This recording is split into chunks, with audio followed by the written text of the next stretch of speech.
Honorable judges of this court,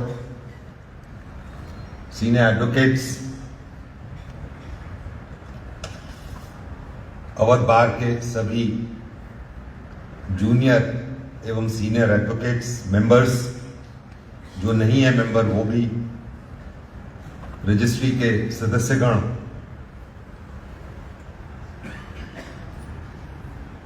देवियों एवं सज्जनों, सबसे पहले तो आप सभी का आभार, धन्यवाद और मेरा प्रणाम।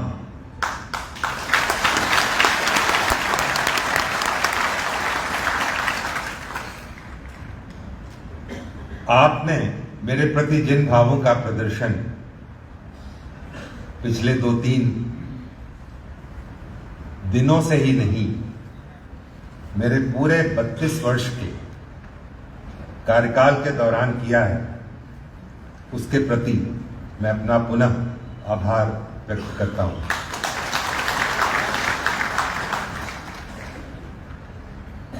कल हमारे जजेस क्लब में एक डिनर का आयोजन था। मैंने वहां भी एक छोटा सा वक्तव्य दिया और ये कहा, उस बात को मैं यहां दोहराना चाहता हूं कि मैं मुंबई नहीं जा रहा। मुंबई, इलाहाबाद हाई कोर्ट, लखनऊ समेत जा रहा है।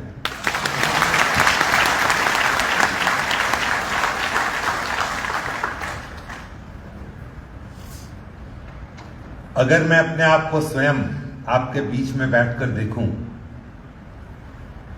तो मात्र एक बात कहूंगा कि लखनऊ का, अवध का, इलाहाबाद हाई कोर्ट का प्रतिनिधित्व मुंबई हाई कोर्ट में प्रथम बार शायद इस रूप में हो रहा है। इससे बेहतर अनुभूति बीच बैठे अवध बार के सदस्यों, हमारे न्यायाधीशों को शायद नहीं हो सकती।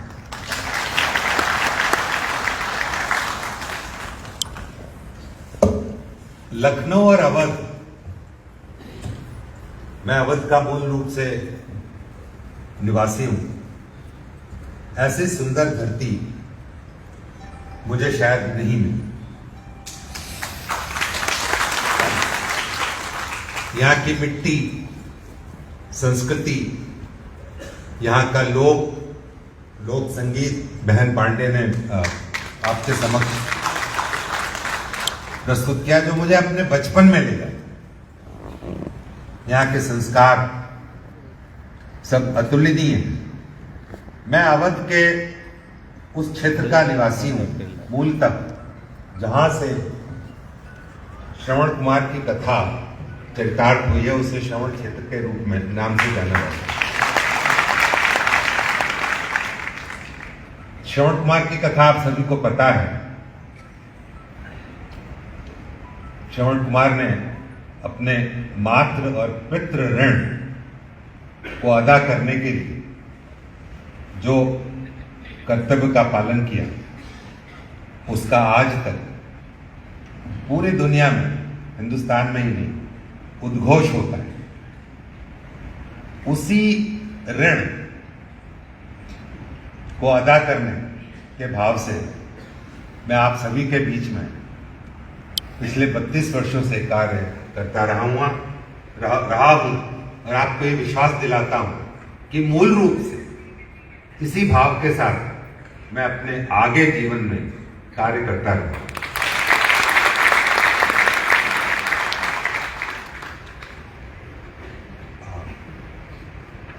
आज का अवसर, ये क्षण, ये पल भावुकता का है, मैं समझ सकता हूं, और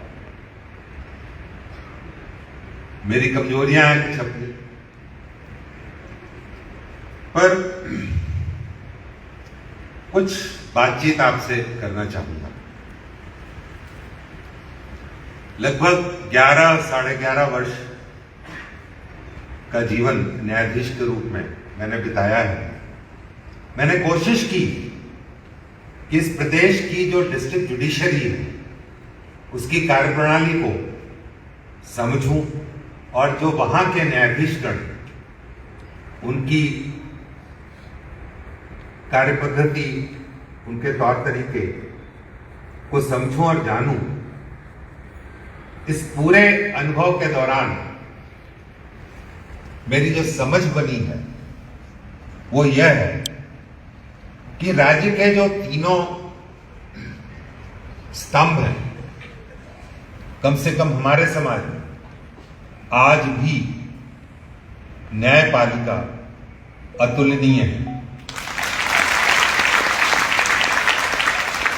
मैं एक बार हमेशा कहता रहता हूं, आज फिर दोहराऊंगा कि जितना लॉ अबाइडिंग हमारा अधिवक्ता समाज, कोई अन्य सेक्शन ऑफ द सोसाइटी इतना लॉ अबाइडिंग नहीं है। समाज में कुछ भ्रांतियां हैं, कुछ मिथ्स हैं, वो अपनी जगह है, but I still believe, I hold it that most law-abiding section of the society in our country is the lawyers. आपको इसका गर्व होना चाहिए, मान होना चाहिए, पर इसी के साथ साथ थोड़ी कभी कभी चिंता भी मुझे इस न्यायपालिका संस्था को लेकर होती है, जो मैं आपके सामने व्यक्त कर सकता हूं। देखिए, the kind of polity or the system which we have adopted or the constitution makers have given to us, वो primarily checks and balances का है। तीनों स्तंभ का अपना महत्व है और तीनों में से किसी के भी कमजोर होने पर this polity is not going to sustain. लेकिन पिछले विगत कुछ समय से जो स्थितियां रही हैं, तो कुछ ऐसा हो गया है कि जो कॉमन व्यक्ति है, जो आम आदमी है, जो जनता है यहां, वो हमारी और आपकी तरफ ज्यादा भरोसे से थी। This is a sign of the system being too robust, पर इसका कहीं ना कहीं थोड़ा बहुत क्षरण दिखाई देता है। इसको संभालने की, इसको और मजबूत करने की आवश्यकता मुझे लगती है और ये बात मैं आपसे कह सकता हूं। अक्सर ये कहा जाता है कि जुडिशरी के पास न तो हाथ में तलवार है, न तो उसकी जेब में पर्स है, पर उसकी क्रेडिबिलिटी क्यों बनी रहे? उस क्रेडिबिलिटी को बनाए रखने में जो जनता का भरोसा है, trust and faith of the people, that is what make us credible. इस क्रेडिबिलिटी को बनाए रखने में आप सब अधिवक्ताओं की महती भूमिका है, इससे आप इनकार नहीं कर सकते।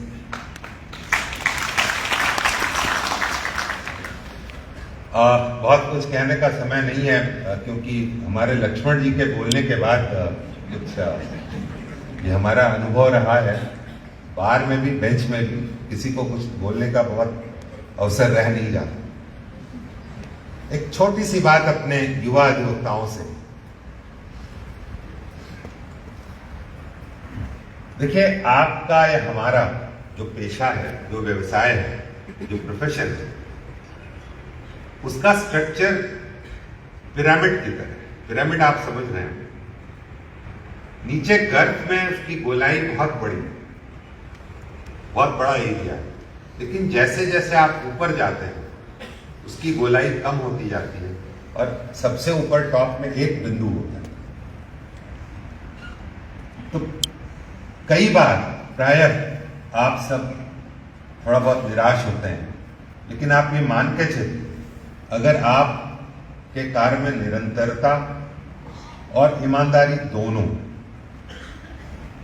निरंतरता, ईमानदारी और एक एट्रीब्यूट और आवश्यक होता है, थोड़ा पेशेंट रहना। तो आप उस टॉप पर पहुंचने में आपको बहुत ज़्यादा संघर्ष करने की आवश्यकता नहीं होती। इससे खूबसूरत पेशा हो नहीं सकता।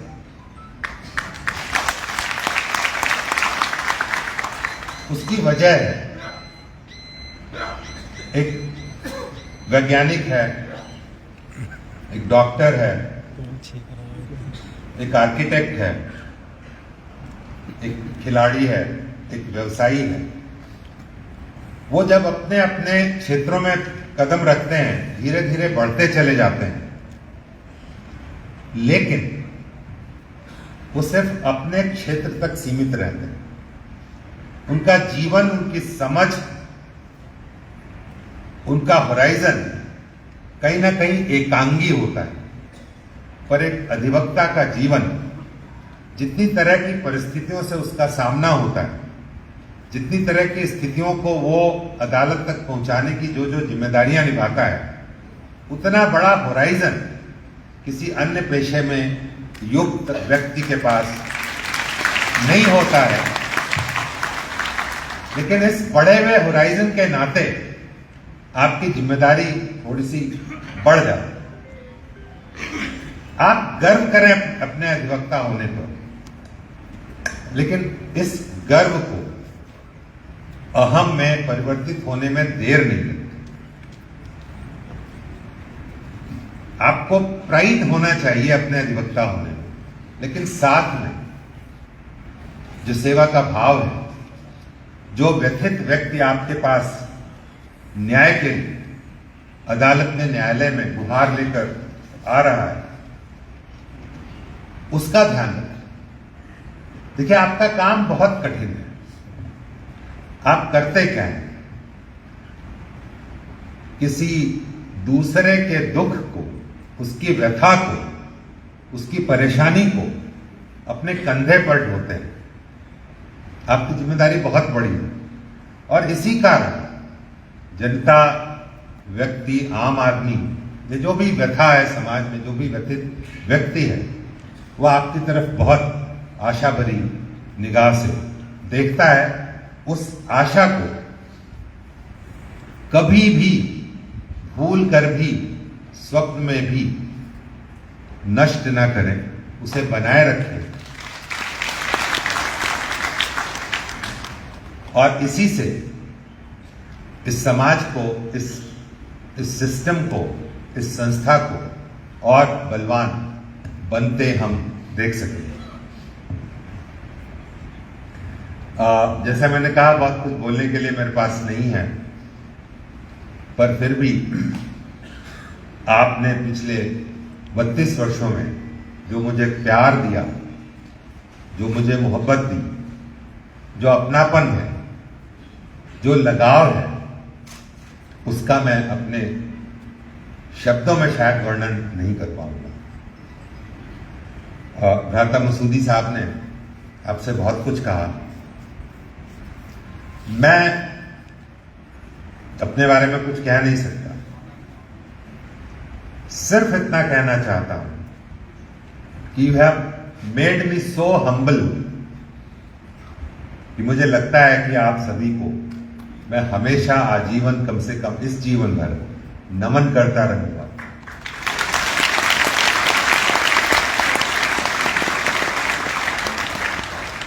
यहां जो देखिए, आप नजर उठा के देखिए, जो अधिवक्ता समाज में एक दूसरे की पीड़ा, दुख बांटने की जो परंपरा है, जितना आपस में लगाव है या कोहेशन है, वो किसी अन्य सेक्शन ऑफ द सोसाइटी में आपको कहीं नहीं मिलेगा। वो भले चाहे आज से 50 साल वाली पुरानी ट्रेड यूनियन सी क्यों ना। इस भाव को आप आगे बढ़ाते रहें। ये this is my desire, this is what I wish. और इलाहाबाद हाईकोर्ट को, लखनऊ को आप आगे लेकर बढ़ते रहें। आप लेट 70s या अर्ली 80s तक के जजमेंट्स उठा के देख लीजिए किसी भी हाई कोर्ट और किसी भी न्याय के किसी भी क्षेत्र में, Allahabad high court must have been the most referred to and most quoted high court throughout the country, more than Bombay, Madras and Calcutta. And I am sharing a secret with all of you. At least two former Chief Justices of this court, I will not take the names, have personally confessed to me, have been forming benches with both of them, that lawyers, the members of bar, even the honorable judges, my colleagues here, are no less competent, no less fearless than any of the judges, including the so-called premier high courts of the country. थोड़ा सा कभी भटकाव हो जाता है, उसको आप दुरुस्त करेंगे तो आपको इलाहाबाद हाई कोर्ट को पुनः वही ऊंचाई मिलेगी जो कभी प्राप्त थी। अभी भी कम नहीं है, पर फिर भी थोड़ा और कोशिश करके देखें, ऐसी मेरी इच्छा है। मैं आप सभी का पुनः धन्यवाद ज्ञापित करता हूं, विशेष तौर पर अवध बार एसोसिएशन के अध्यक्ष, महामंत्री एवं अन्य पदाधिकारियों का, अपने सभी सीनियर एडवोकेट्स का, सरकारी पक्ष को रखने वाले सभी अधिवक्ताओं का, यहाँ तमाम लोग उपस्थित हैं, मैं सभी का नाम नहीं ले रहा हूं, और अन्य सभी बार के मित्रों का, सदस्यों का पुनः कोटि कोटि आभार, हृदय से नमन। यहां से जाने का प्रश्न नहीं उठता। मैं फिर दोहराता हूं, मैं बंबई नहीं जा रहा, बंबई इलाहाबाद हाई कोर्ट लखनऊ समेत जा रहा।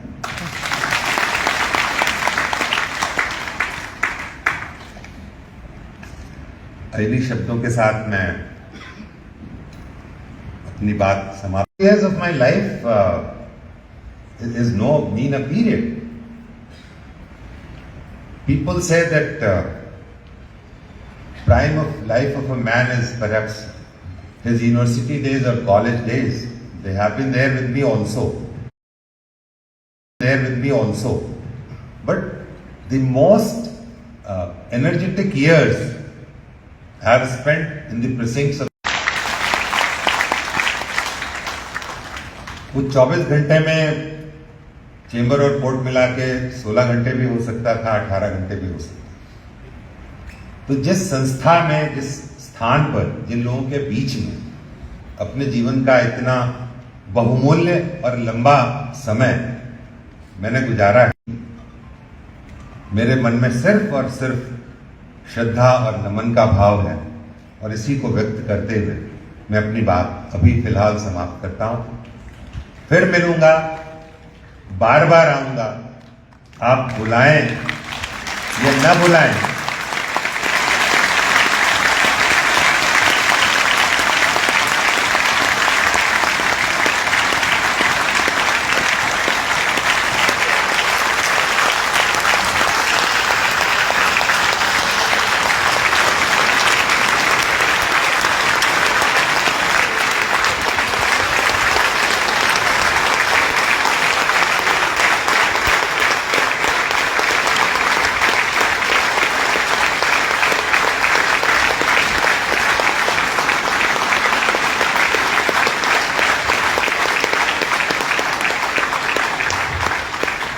आप सभी का पुनः धन्यवाद।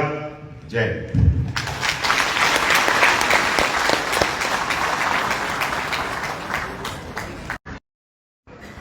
पूरा भाव आप सब समझ